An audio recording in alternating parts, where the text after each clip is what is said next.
All right, so guys, today we are talking about the Townshend Acts, and this is really an important one. It's a big one. It's multifaceted, but it speaks a lot to the growing resentment, the growing anger of the British colonies. So let's take a closer look here. It's really pretty simple, right? After the very costly French Indian War, the British really needed the colonies to be more profitable. Now, let's not be mistaken here. The colonies were already a very profitable kind of cash cow. We were doing very well, and we had been for a long time. We'd been providing them with a lot of raw materials, a lot of income, but they hadn't been real hands on.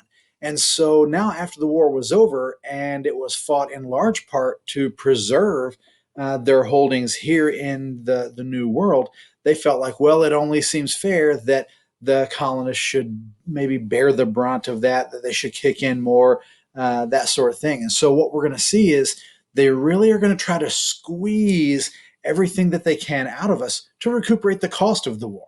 So, we're going to see things like raised taxes and greater regulation. We had never really been a problem for them before. They had always focused elsewhere because we were so profitable. But now that they needed more money, they were going to turn to us to provide it. So, what we're going to see is Parliament is going to pass a series of acts, quite a few of them, collectively, because they all happen very, very quickly and kind of in batches, is we collectively know them as the Townshend Acts. Now, the Townshend Acts are aimed at generating revenue for the crown by raising taxes on certain goods, right, within the colonies. The Townshend Acts, are going to tax only the American colonies. So here's where it's interesting. They don't tax all British citizens, only British citizens living in the colonies. So it's you can understand from a colonist perspective, they're going, well, we're paying an unfair tax burden. It's more taxes on us. It's one thing if everybody's paying it. It's one thing if it's shared equally, but it's not. The wealthy and those that live in other colonies, those that are even poor in Great Britain, nobody else is paying the taxes. Only the American colonist. The other thing that we're going to see is these things get passed and taxes get raised without any representation from the colonies. Well, of course, you don't want representation from the colonies if you're taxing the colonies. You don't want to hear them complain. You don't want to hear those things be lodged in front of Parliament. So it's really kind of an interesting thing. We're going to raise your taxes, but you don't get to speak on your own behalf.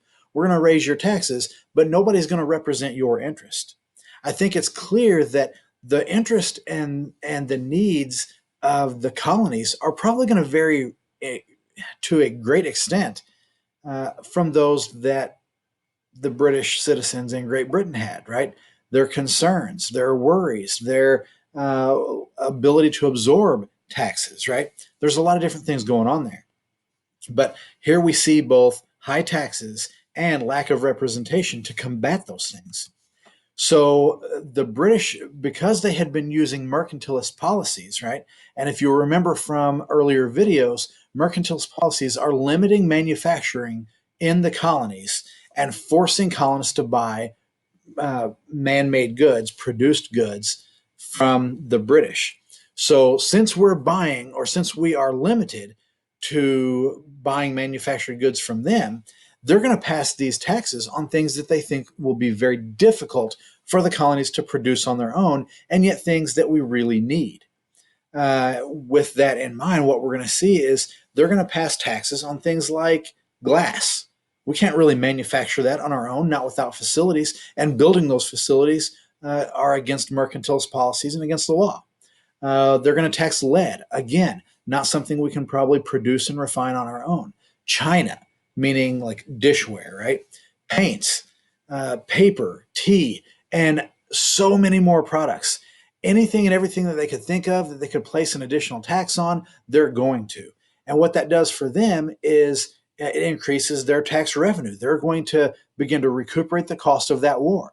What it does for us is it dramatically increases our cost of living and lowers our standard of living because so few people can actually afford those things now or are not willing to pay for those things.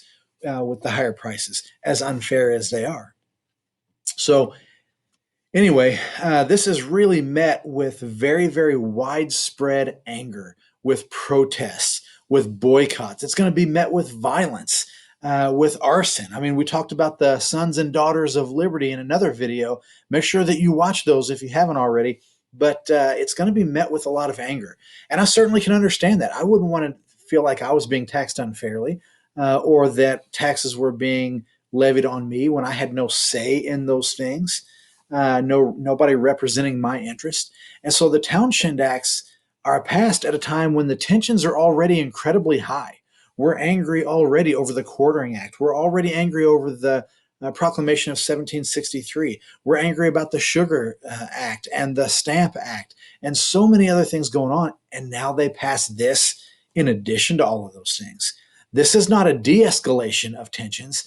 It's throwing fuel on the fire, right? It's adding gas to the fire. So anyway, that's what the Townshend Acts do. We will see that again, it does indeed add fuel to the fire, and things are about to make a turn for the worse. So thank you guys for watching. Make sure that you're watching those other videos.